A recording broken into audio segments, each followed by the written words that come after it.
Assalamualaikum warahmatullahi wabarakatuh. Kembali lagi kita belajar melalui media online. Baiklah anak-anak, pada kali ini simak video hingga selesai ya. Kemudian Ananda dapat mencatat info-info penting dalam buku catatan Ananda. Semua makhluk hidup bergantung pada makhluk hidup lainnya, dan semua makhluk hidup membutuhkan makanan. Makhluk hidup itu ada 3 ya nak ya. Apa saja? Ya, manusia, hewan, dan tumbuhan. Manusia mendapatkan makanan dari hewan dan tumbuhan. Hewan mendapatkan makan dari tumbuhan dan hewan lainnya. Ada beberapa istilah untuk hewan pemakan. Contohnya, karnivora adalah hewan pemakan daging atau pemakan hewan lainnya. Herbivora adalah hewan pemakan tumbuhan. Omnivora adalah hewan pemakan hewan dan juga memakan tumbuhan. Nah, untuk makhluk hidup yang ketiga yaitu tumbuhan.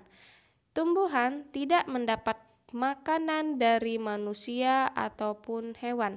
Tumbuhan membuat makanannya sendiri melalui proses fotosintesis. Nah, kita masuk materi kita yaitu ekosistem. Ekosistem adalah tempat berlangsungnya hubungan antar makhluk hidup dengan lingkungannya. Ekosistem dibedakan menjadi 2, yaitu ekosistem alam dan ekosistem buatan. Contoh ekosistem alam adalah hutan, danau, sungai, padang pasir.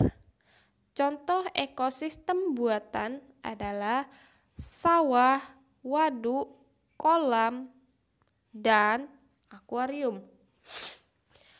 Hubungan khusus antar makhluk hidup dalam ekosistem dapat membentuk suatu simbiosis dan rantai makanan. Simbiosis adalah hubungan yang khas antara 2 makhluk hidup yang hidup secara bersama-sama. Simbiosis juga bertujuan sebagai usaha makhluk hidup untuk bertahan hidup di lingkungannya.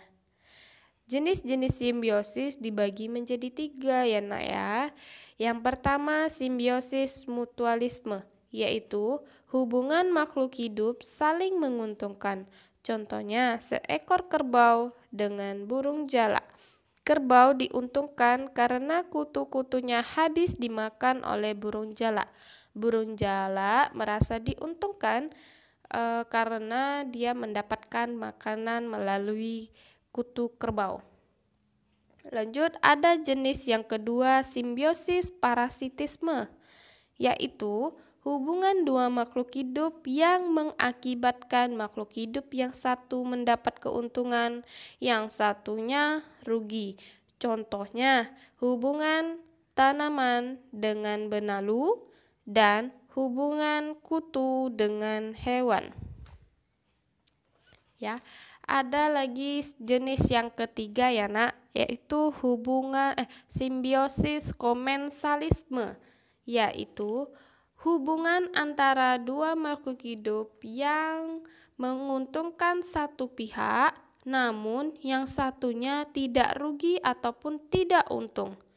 Contohnya, hubungan anggrek dengan pohon besar.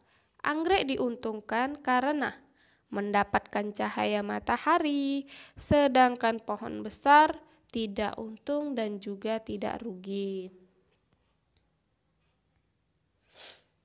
Nah, ini contoh rantai makanan dapat Ananda lihat ya. Di sini ada produsennya adalah padi, rumput. Rumput dimakan oleh belalang, belalang dimakan kodok, kodok dimakan ular, dan ular dimakan oleh burung elang. Burung elang adalah konsumen tingkat tinggi ya. Oke, apa sih rantai makanan itu? Rantai makanan adalah perjalanan makan dan dimakan dengan urutan tertentu antar makhluk hidup. Nah, dalam rantai makanan terdapat adanya komponen biotik dan komponen abiotik. Komponen biotik ekosistem terdiri atas makhluk makhluk hidup yang dibedakan menjadi produsen, konsumen, dan pengurai yang kita sebut dengan decomposer. Produsen apa sih itu? Nah, semua tumbuhan hijau itu adalah produsen ya, yang dapat membuat makanannya sendiri dan dia dimakan oleh makhluk hidup lainnya ya. Sedangkan konsumen ini ada tingkatannya ya. Konsumen adalah pemakan.